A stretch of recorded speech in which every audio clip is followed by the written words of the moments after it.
Good afternoon, everyone, and welcome to our coverage for this T20 match between the Super Giants and Mumbai. I'm Michael Slater, and with me for this exciting contest is Mel Jones. Hey Slats, we're nearly ready to get things started here. Beautiful clear conditions and not a chance of rain. Good bowling conditions first up, so I have no doubt the captain that wins this toss will be sending the other team into bat. Well, Mel, I'm looking forward to this match. Should be close. Out to the middle now. It's time for the coin toss.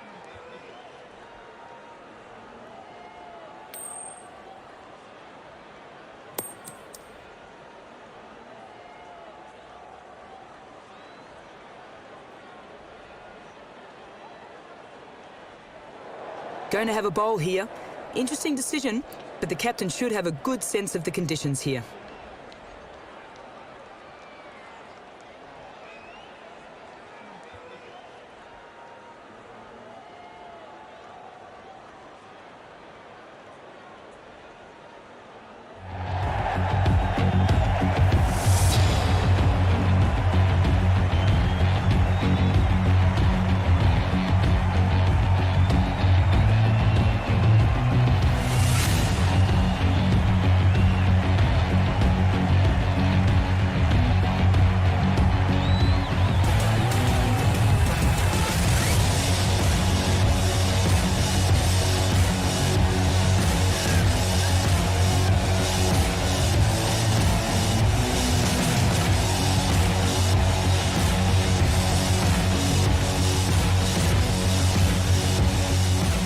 Bowler's ready to start running in. Let's go.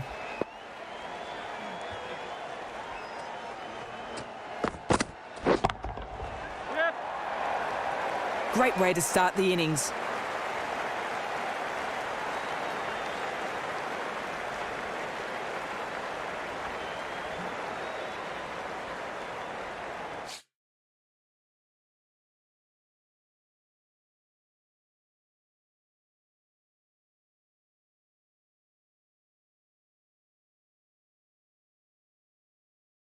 Managed, right? So if your performance isn't good enough, then you're managed like, I want to see this improve in 2 weeks type thing, you know?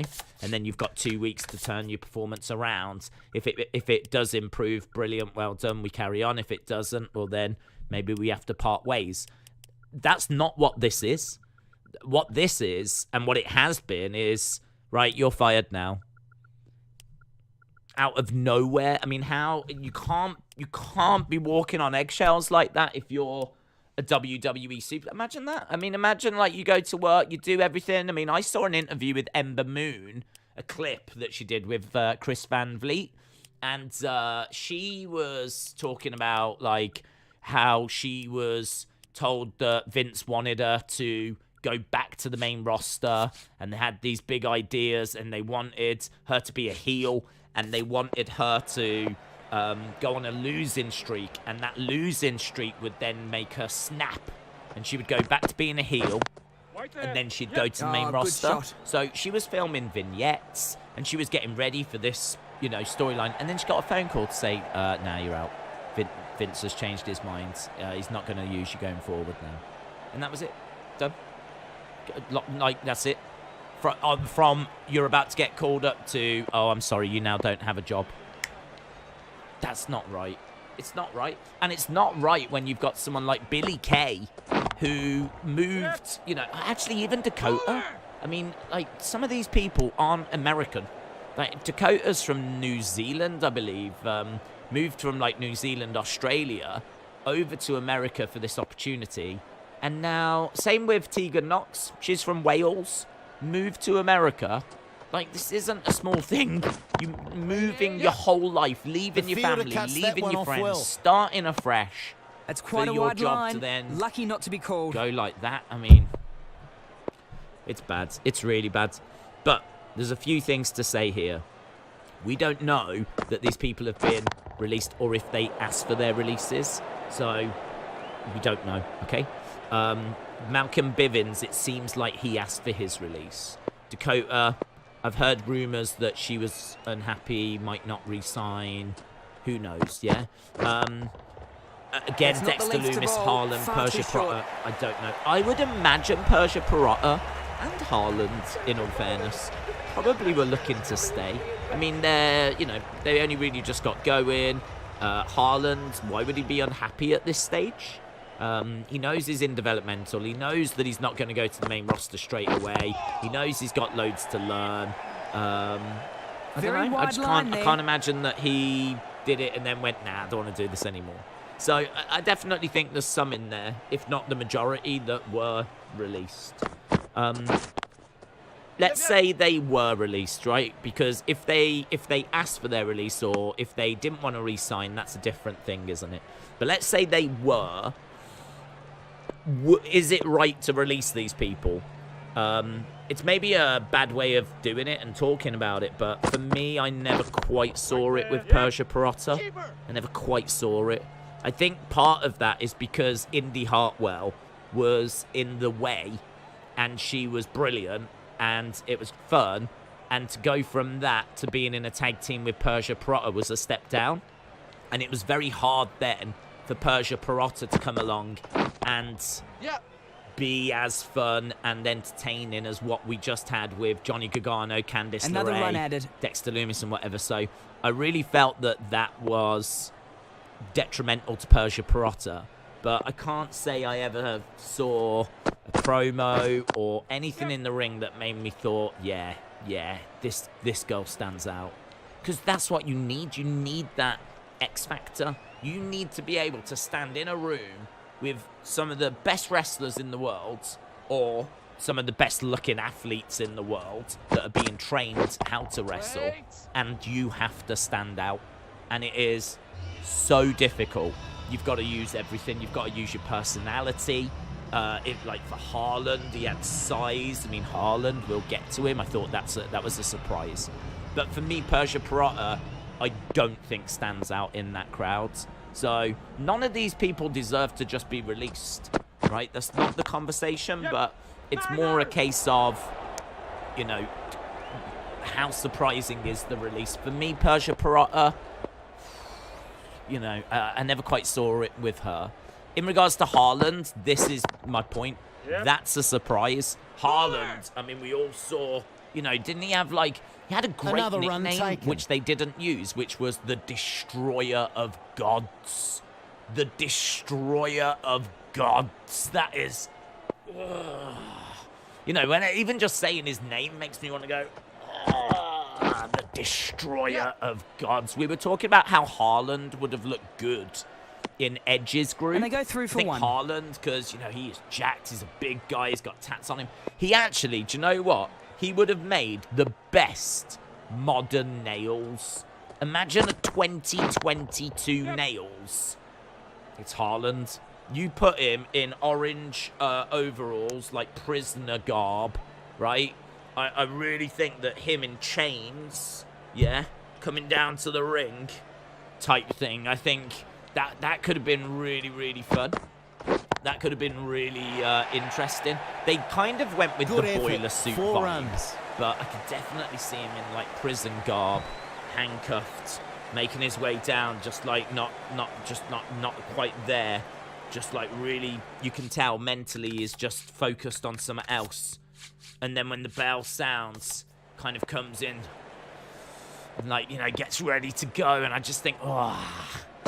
But the thing was that with Gacy, I just didn't think it worked at all from the start. I mean, I can't. What was it that he did? Didn't he stroke his face the first time we saw him, and then he ran away? The way they introduced him was he was in the crowd, and then he was with Gacy. I remember Gacy stroking his face, and then he just turned and ran away. And from the get-go, the creative for him, I thought, was just wrong. I thought it was wrong. He was kind of in the background with Gacy. And they need to be I think, careful not to go after I the can wrong see ball on here. paper as to These why you dots would are put building those the two pressure. together. But this weird... I don't know, this weird relationship between them, it was weird. Sometimes he was sat behind a prison thing. And in fact, I think there was a bit of a prison thing now I'm talking about it. But sometimes he was kind of being spoken to behind this thing, and then sometimes they were just together backstage, and I felt like it needed way more clarity as to what their relationship was, and I think he was trying to like save him, and it was all, I don't know. I needed it explaining more. It was all too wishy-washy. What was the relationship? What's Haaland? What's his history? I just didn't find anything out about him, and it was hard to. That's what the crowd have come to see. And then the weird sort of relationship they had. At one point, I did wonder if they were going for a romantic relationship. As I said, he like stroked his face really romantically, and then Haaland ran away. It was the kind of thing you would imagine where like two lovers that can't be seen together. You know, like Romeo and Juliet. Like, I could imagine Romeo stroking Juliet's face, and she's like, "No, we can't be doing this," and then she runs off. Like, it kind of had that sort of vibe. Kept it fairly tight in that over. Weird. Got no problem if you want to tell a story of two guys being together. Like, this is the modern world. I don't have an issue with it, but it was just weird. It's just not what I would have expected with the destroyer of gods. Do you know what I mean? I feel like there's a ready-made story there for you. So. Honestly, bad creative is going to pop up quite a bit as we're talking about these NXT releases. I thought that Haaland's creative was a bit off, so... A weird one. You would look at Haaland and think Vince will like him. Bigger guy. Looks great. But who knows what he was like. Just to give WWE a little bit of credit, right? Well, not credit, but... just give WWE a little bit of... you know, something here. Who knows what he was like with his timekeeping? Who knows what he was like with his attitude? Who knows what he was like with other people in the locker room, for example? Like, he might have been late all the time. He might have been dialing in his performances. You know, he might not have been that bothered. He might have been rocking up, just going out there. The improvement just might not have been shown. His attitude could have been a bit off. All of this could have been true. All of this might not have been true. I don't want to paint a picture that isn't true. But it is very hard to sit here and go, why did they just get rid of the monster? Why did they just get rid of Haaland? I feel like there's more to that story. He must not have developed. He must not have... Something's not happened, has it? I mean, he can't have just turned up and smashed it out the park. Otherwise, why are we releasing him? I don't understand. So, I feel like there's more to the Haaland one. I feel like there's more. Dexter Lumis, bad creative, man, for me. I think Dexter Lumis... I feel like Dexter Lumis has worked on the indie scene. I think his timekeeping would have been fine. I don't think there'd be any issues on that front. I just think that they gave him bad creative and he lost well fielded. In bad creative, and I think he had no momentum. And honestly, I think if you don't have momentum, this bowler I feel like give the ball you can see it, like with say Finn Balor. You can see it with Dakota. You could see it with Dexter Lumis. For a time, you could see it with Ricochet. You know, if you've got no momentum. If your creative is bad and creative just don't ever have anything for you, there is going to come a point where if Vince turns around and says, right, we need to save X amount in wages, who are you going to cut? Well, look, if you've got people that you're using on TV and they're killing it, the people you're going to cut are going to be the people that aren't on TV, aren't they? That's going to be the first place you're looking. You know, if you're looking at your roster... and you go in, right, okay, so Bron Breakker, well, I ain't going to cut Bron Breakker. I'm not going to cut Bron. I'm not going to cut Carmelo. I'm not going to cut, you know, you're going to go down the people on TV and you ain't going to get rid of them. You're going to very quickly come to the list of names that aren't being used. Of the bat. And I think this is where Dexter Lumis has got caught, personally, because I don't think his attitude is bad. I mean, he's wrestled in lots of different companies. I've never heard anything about a bad attitude. Don't think his timekeeping's bad. He wants to be a wrestler. He's not just like a football person that's come in. He actually competed in NWA and he competed in Impact. Maybe he was unhappy. So it could have been that. It could have been that he's been in NXT for a while and he's just frustrated. And so, you know, he's asked for his release. That one could be that. But I think that if it wasn't and they just released him, I think it's a big missed opportunity and I think it's bad creative. I think he, with Indy, was fun, and maybe something you Solid could have done shot. on the main Goes for roster, 4. having them two together. But I think for his character, it wasn't brilliant. He was the silent solo killer. He was the psychopath. He was the guy that put the gloves on, was in the shadows, you know, in the doorway, well-fielded, staring. really good work he out was there. he was the guy One more to the that would just like make his like the match would end, and rather than interrupting and attacking, you know, he would just take a step forward out of the shadows, putting his gloves on to show his intentions. Like, that was him. He was dark, psychological, and I think there was so much you could have done with that character. Putting him with Indy, it did work. It was fun. People enjoyed it. People enjoyed the relationship between them, but it took the dark, sinister killer away, and it sort of changed his character to something softer, less intimidating. He sort of lost his edge. It took his edge away. So for me, putting him with Indy had some pros, but it had real negatives as well. So I preferred him when he was on his own. I think he could have made it on the main roster. That original vision, that original concept, I think was good. And I think trying to make him sports entertainment by putting him in a relationship, I can see why you would do it, but I think it took his edge away. And then honestly, since then, the only thing they've been able to do with him, because his edge has gone, is use him in comedy moments. I mean, last time I saw him, he was going clothes shopping, as he and Indy Hartwell were in a competition with Persia Pirotta and Duke Hudson as to who could be the best dressed, best looking boyfriend. Can we just rewind to when this guy was a silent killer, right? And now he's in a shop like wearing cowboy hats and everything. Like, it's a fun sketch and it's a fun little moment that you can just laugh at, but it doesn't do anything for his character. And I really think that for him it was bad creative. Again, I just think there's a lot of bad creative in NXT. And 3 for 1. He could have asked for his release, though. I really don't know. But yeah, that one is a real shame. I think he's got great potential, and I think that he showed enough in that relationship with Indy Hartwell to show that Great fielding. you That's could a have still boundary got some saved. sports entertainment out of And him. a single taken. But I think we just went too far. We went too far with it, and it took his edge away. You had to find the balance. Yes, let's have some fun with him and put him in a relationship with Indy Hartwell, because I did like it. But Reasonably it went good too over far, there. and it took his edge away. He wasn't that silent killer anymore. He just became a joke. So, I don't know. Maybe he got fed up. Maybe he got fed up. Again, he's decent size. I thought it was a decent gimmick. Needed a bit of tweaking. I don't think it was perfect. I don't think you could just Run drop it as it saved with was that onto effort. the main roster. I would have changed a few things. Another run added. Sure, you would have changed a few things as well, but it's yeah, it's a shame. That one is a shame. Dexter Lumis, I would say, upsets me more than losing Haaland, to be honest. Haaland, I think, had potential, but he And they was, go 3 for 1. you know, so early on his journey. But we'd seen quite a bit of Dexter Lumis, so that one, I think, upset me more than losing Haaland.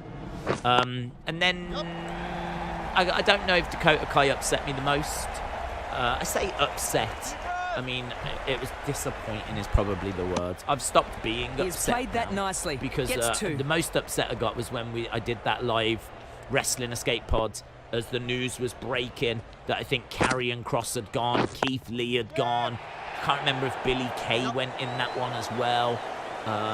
Takes an easy catch. That was the most served annoying. up I on a was platter. so annoyed. I was so annoyed for those. But, I mean, after that, I got to the point where I was like, well, look, if you're in WWE, you have to know this is what they do now. You have to expect it. If I was in Lewis is the WWE, new I would batter ride it at for the as long as I non-strikers could. end. I would be trying to just stay in that company as long as I could. And when the day came that they cut me, I'd be like, there we go. I'm out. That's how long I was able to stay in for. And I Takes think the it's single. like a thrill Lewis ride is the new having batsman. a WWE contract. For some people, they can get to a point where they've pretty much made it. They're not gonna, the ride's not gonna end. The ride won't end for Roman, for example. Roman ain't going to get cut, is he? One wicket falls Can't see in the that ride over. ending for Bianca now, or Sasha, or Becky, or Seth, right? I can't see that the ride ending for them.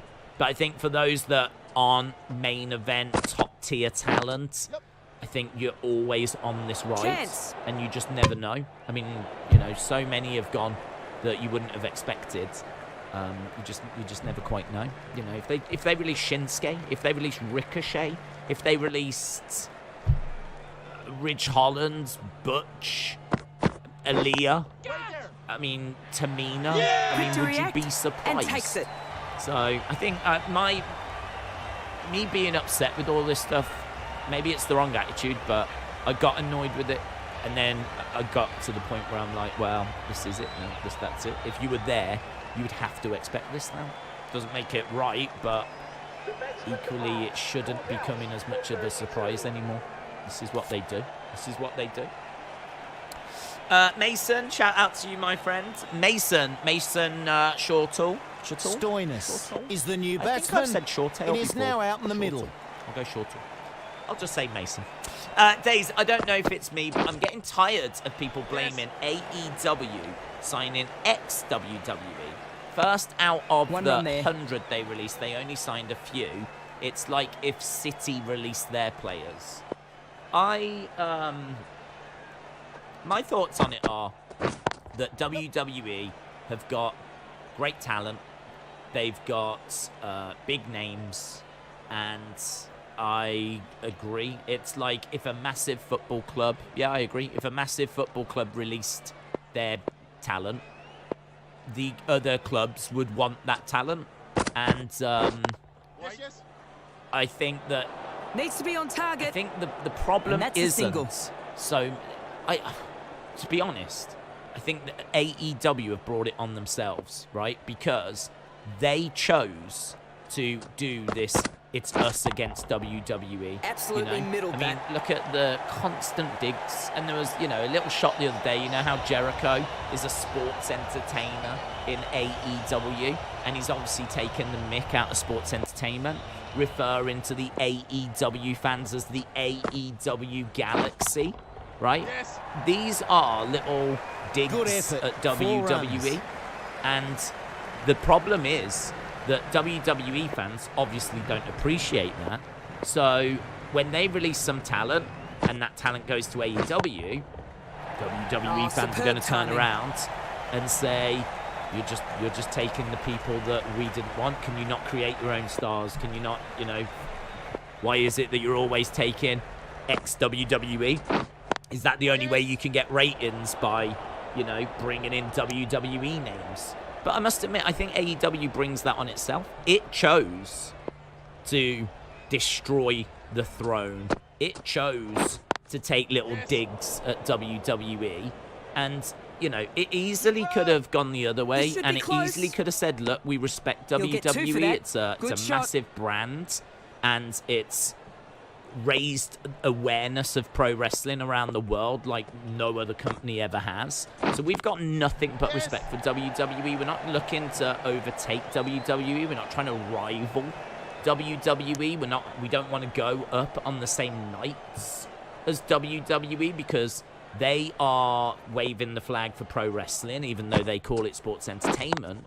And we're, good shot. we want to do the exact same thing, but on a different night. So, we want to go live on a Wednesday. And I think at the time, NXT wasn't on Wednesday.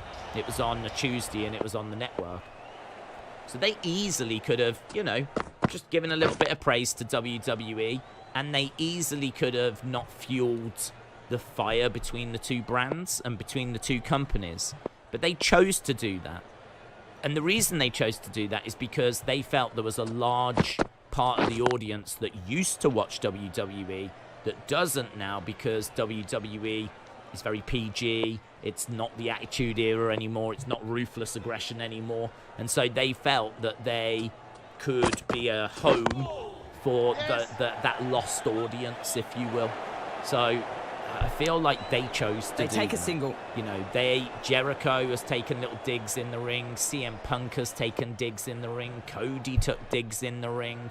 you know, there's been so many little... I mean, do you remember CM Punk saying that he'd been out of wrestling for, you know, since 2013 or whatever? And they get a single there. He's back now. And he doesn't count what he's done in between. And, you know, there's been lots, just little references and things. And, you know, this war, if you will, has played out on social media. Yes. And obviously the ratings where they went head-to-head with NXT, and then the ratings were coming out. I feel the fans were fueling it as well, this head-to-head thing. So, I mean, look, what I would say is your point is correct. It's right that they should take some of this talent, because some of this talent doesn't deserve to be released. You should want to see them have a job. You know, I want Mia Yim back in wrestling. I want Ember Moon back in wrestling. I want Dakota Kai to be performing somewhere. I don't want these people to just, change profession now. So it hasn't, you know, they've gone from WWE, so what, now they become, electricians or, streamers? I mean, like, too short. I mean, he they saw are it early and played it well. Entertainers, so I agree. They're class, they're great. They should be able to go to a different company. So I think anyone saying that isn't really saying it for that reason. I really don't think that criticism is there for that. I think it's there because there's this rivalry, there's this war, there's WWE against AEW, and I feel like AEW wanted that war and invited that war and thought that being a rival and, you know, having that rivalry would help them, like, you know, kind of trend, stand out, be the alternative, and I think they've played on it. So it's difficult, isn't it? Because they can't have it both ways. You can't start the war and be a part of that war and continue to put fuel on that war and then go, it's not fair when people criticise us for this and that and whatever, because ends that over. So my feeling, I mean, like, WWE has taken shots as well. They are not innocent. This isn't all AEW's fault. Let's not get it twisted, right? WWE have taken shots as well, but I feel like they've sat out more than AEW have. Like, I think WWE have largely not wanted to really acknowledge AEW, and they've just kind of left them to it. And they've sort of focused on themselves, whereas AEW, I don't think, have done that as much. So, but I think just to focus on your point, for whatever the reasons are, I do agree that you know, this talent should be able to go to other companies, and the fans really should just support that, because these are great stars. They take the single. As I said, I really want to see Ember Moon go back to wrestling. I want to see Dexter Lumis. I want to see these people competing, because I really think that they are great talents, and that's the whole reason why we were watching them in NXT in the first place. Matt, shout out to you, dudes. Said, as a booker, when should you stick with your guns and tell the story you want to tell, and when should you adapt it in response to the audience's reaction? I think in regards to that, it's going to be different. I think a lot of your question, Matt, not hard to answer, but hard to give specifics, because it's storylines and adaptation and stuff is all done on a case-by-case basis. There is no hard and fast rule, is there? So I would say that if you believe in the story that you're telling, and you believe that it's the right story to tell, you love the story, you know there's a twist coming, you know the audience don't know about the twist, or the audience don't quite know where it's heading, or maybe they do, but you just love where it's going, then you stick with your guns. And I think Vince does that a lot, to be honest. I think he sticks with his guns. He knows what he wants to do. He knows where he wants to go. He tweaks things along the way all the time. One run there. But I think big picture, he tends to have a decent idea. I think, you know, Brock Roman, I think that was always the case for this WrestleMania. Next year, I think, is Roman Rock, and I think it's been that way for a while. So I think he'll probably have an idea of what he wants for Cardiff. to be like, you know, his main event and what he wants to do. So I think big picture, I think he tends to have a good idea of. Little things, the journey, the twists, the turns, I mean, they get, you know, changed and tweaked along the way. And then you have to change things as well with injuries, suspensions, blah, blah, blah, blah, blah. So I think, like, if you're booking, you stick with your guns if you believe in the story and you know what's coming and it's a destination that you want to get to. Very well targeted I think bowling if, in that over. the crowds, like, say, with Daniel Bryan, start to hijack your plans, you have to weigh up then. Like, so I believe the original idea was that Batista was going to win in Rumble in 2014, and then he was going to win the title at WrestleMania 30.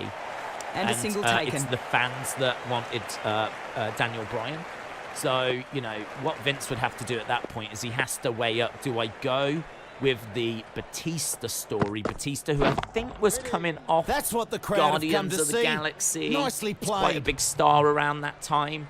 So do I go with that story as planned? Or do I go with what the crowd is clearly demanding, which is, you know, the Daniel Bryan story? And I think there was probably quite a few weeks where there was segments that were done to gauge the reaction of the fans. My guess is that a lot of those Raws and a lot of the build was like, has this thing run out of steam yet? Is it building steam? Has it still got momentum?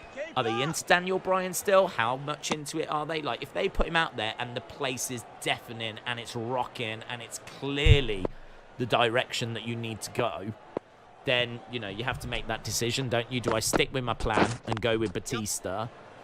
Or do I change direction and go with Daniel Bryan? And thankfully, he changed direction. It was the right call. I mean, I believe it was the right call, and I'm sure many of you do as well. So I think he made the right decision on that, to go with Daniel Bryan at WrestleMania 30, Yes-Mania, which is very fondly remembered. And the pinnacle of Daniel Bryan's career, absolutely fantastic. One of my favourite WrestleMania moments. But there's no steadfast rule. I mean, you can't sit there and go, when do you stick with your guns? When do you not? Because you just have to judge it on a case-by-case basis. And, you know, these are the decisions that will determine how good of a booker you are, because you need to give the crowds really what they want. If Vince had stuck with his guns and given us Batista instead, and Daniel Bryan had just gone on to face Sheamus, then, you know, that would be something I think a lot of people would have said was the wrong call. It was the wrong thing to have done, and would have reflected on, you know, bad booking. And Vince has been guilty of bad booking thousands of times. Absolutely perfect. So he certainly doesn't get it right all the time. I mean, I'm sure we can go through a hearty list of times where people didn't win when they should have, or stories didn't go the way that they should have. So it's not something that Vince gets right all the time either. Like, you know, everyone's going to be different on what percentage he gets And right. that's 4. But, yeah, he's, you know, far from getting it right all the time, in my opinion. But he's still giving us some incredible moments. And I thank him for that. James said, Athena Ember Moon is back in wrestling. She's the Warrior Wrestling Women's Champion. It's pretty much not back in wrestling, though, is it? Really? I don't even know what the Warrior Wrestling Women's Champion is. I mean, I want to see her, like, you know, Impact, AEW, Stardom, Shimmer. I don't know. What is the Warrior Wrestling? I've never even heard of it. Well, that's a very helpful catch. Where is that? What's that? Is it called Warrior Wrestling? Is it an indie thing, or is it a belt in Stardom or something? Maybe I'm guessing. I think Shimmer's the one in America, isn't it? Stardom's the one in Japan. Nicely played. I want to see her. I want to see her, you know, on a big stage. I think she is good enough to be on, you know, WWE's main roster. I mean, she was there before, and she never got anything to do.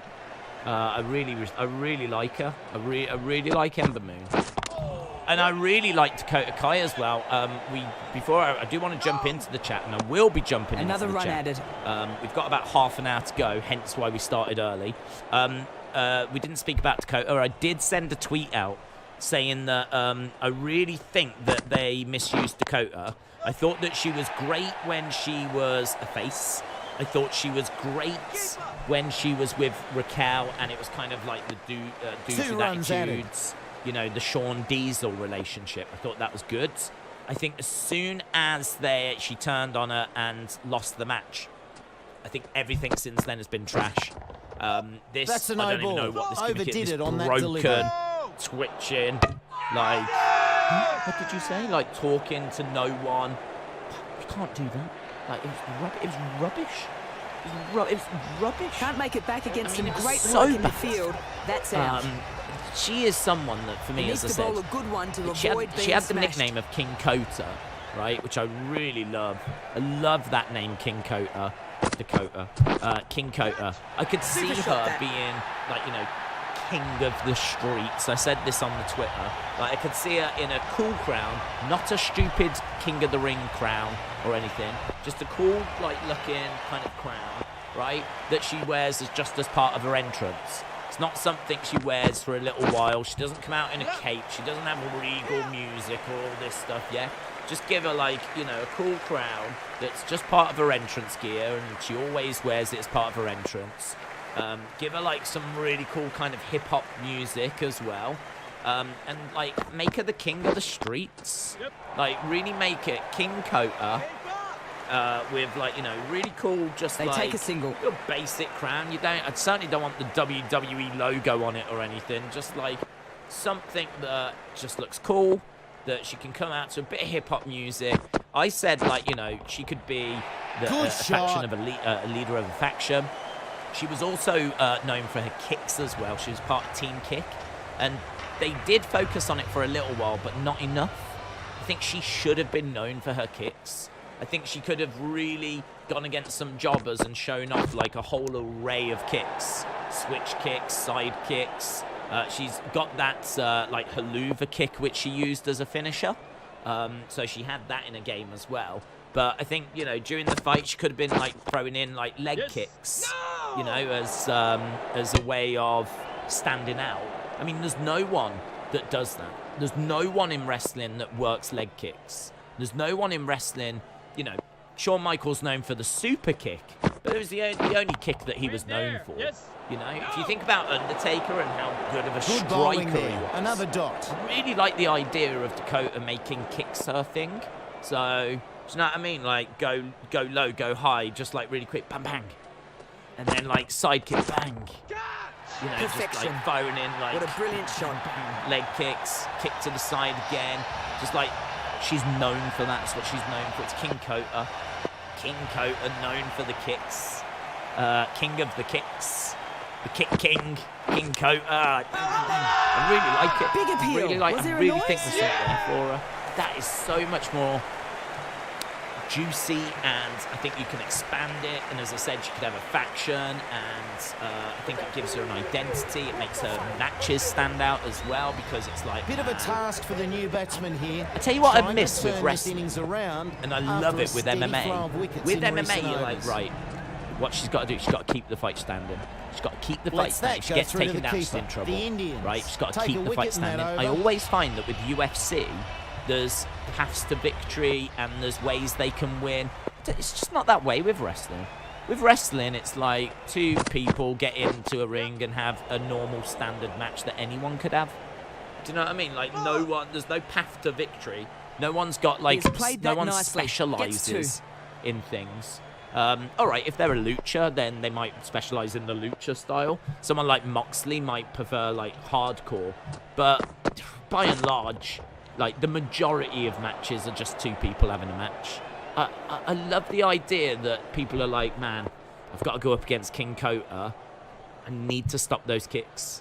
I'm going to have to make sure that I just stay out of range, because if she gets in close and starts kicking me, she is going to tear me up. And I know it.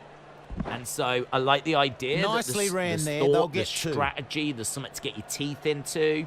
Right, here's the match. Can she stay away from the kicks? Oh, she got her with that first one. You know what I mean? Like, I feel like there's a way that you can invest in it, and all of that is missing. So it's just not there. It's just not there. And instead, they had to go in, What do you mean? So bad. The creative is so bad. It's just so bad. I wouldn't be surprised if it turned out that she decided she just wanted to go, to be honest. I wouldn't be surprised. I wouldn't be surprised if she turned around and was like, I don't want to do this anymore. I don't want to do this. It's, you know, it's embarrassing. These last few overs have changed the momentum of this innings. Something that I can really quick make anything out of. And I'm just spinning my wheels. You know what I mean? I don't feel like she's on the verge of getting called up. And if she is, she's either going to have a gimmick change or that gimmick will bury her. Is coming into the so, like, if I'm her, I'm clears the concerned. fielder, If I'm her, who am I talking everything. to? Who do I talk to? How do I get things changed? I mean, I've heard lots of wrestlers saying that they had, like, ideas for characters and things they wanted to do, and just shut down. Just not interested. Nice shot. I mean, you know, she could have been going every day, going, like, how about I do this? I was thinking last night, how about I do this? You know, going up to creative. I thought about this, how about if we go this? And it's just, I'm not interested. No. You're going to twitch and talk to yourself. You know what I mean? So, I don't know. We'll have to see if she did request it or not. I'm sure that'll come out. Mason said, I think AEW needs to focus on their women's division and take a break from signing male talent. Maybe a Bray or a Cesaro or Killer Cross. They need to get talent like Moon, Yim or others. Yeah, I agree. I think they do need to improve their women's division because I think if you take Britt Baker out of it, great shot. There's not much there, to be honest. I think signing Toni Storm was a good move, but again, I would like... I think I'd like some video packages. I'd like to just a sit-down interview. Just, I mean, like, what...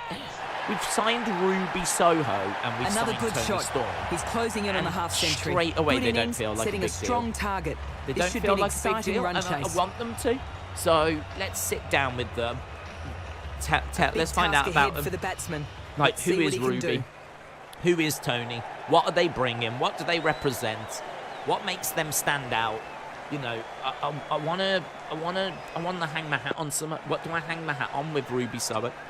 She's got a punk rock kind of a vibe, but Edged. What a ball. Big appeal.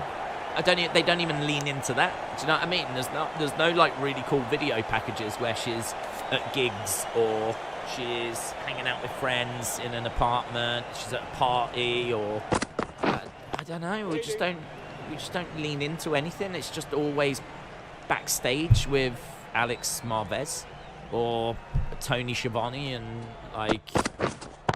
On Rampage, you'll be taking on Ty Conti. How do you feel about this?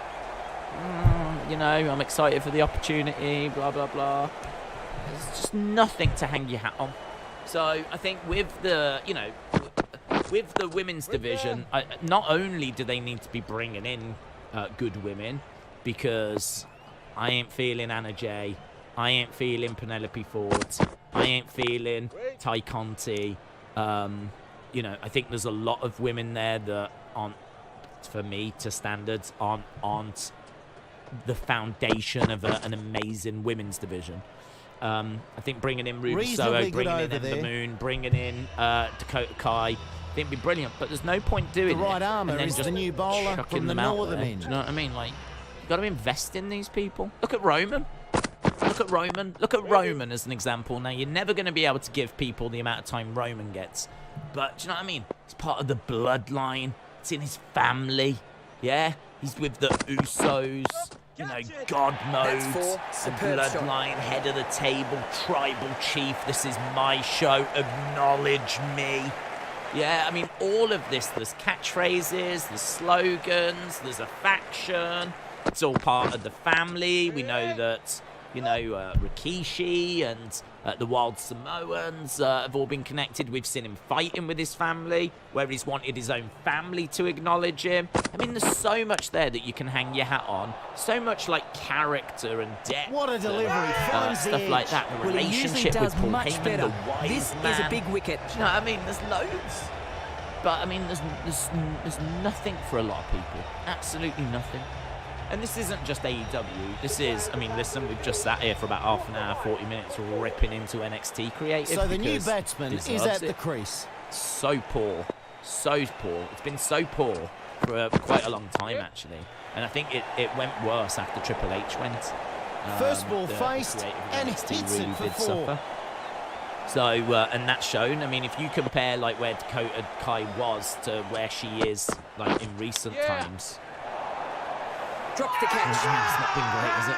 So, I think just wrestling as a whole needs to drastically improve that side of character depth, character development, and giving you a reason to care about people. Why should you care? Why should you care about Rick Boogs? Why should you care about Madcap Moss? Why should you care about these people? What do they represent? What do they stand for? What are they fighting for? Where have they come from? When they do try to do it, they can't do it. Look at Lacey Evans. Lacey Evans standing in front of a generic background going, my dad was never there when I was young. Out the blue. Do you know what I mean? You just go from, like, you know, Michael Cole laughing about something. Right, let's go over to Lacey Evans. That was there. My dad wasn't there when I was young. Pummeled. I never saw him. Jesus, what's going on? Do you know what I mean? There's a way of doing this, and this isn't it. I really feel like honestly, sometimes the right hand doesn't know what the left hand's doing. I cannot get my head around, like, we're trying to give Lacey Evans some character depth. Well done. Well done. Yeah? Not that way. Don't do it that way. Don't do it that way. Don't just shove her in front of a generic background talking about how horrific her past was. Because all that... I can't be the only one that goes, this is awkward. Absolutely middled that.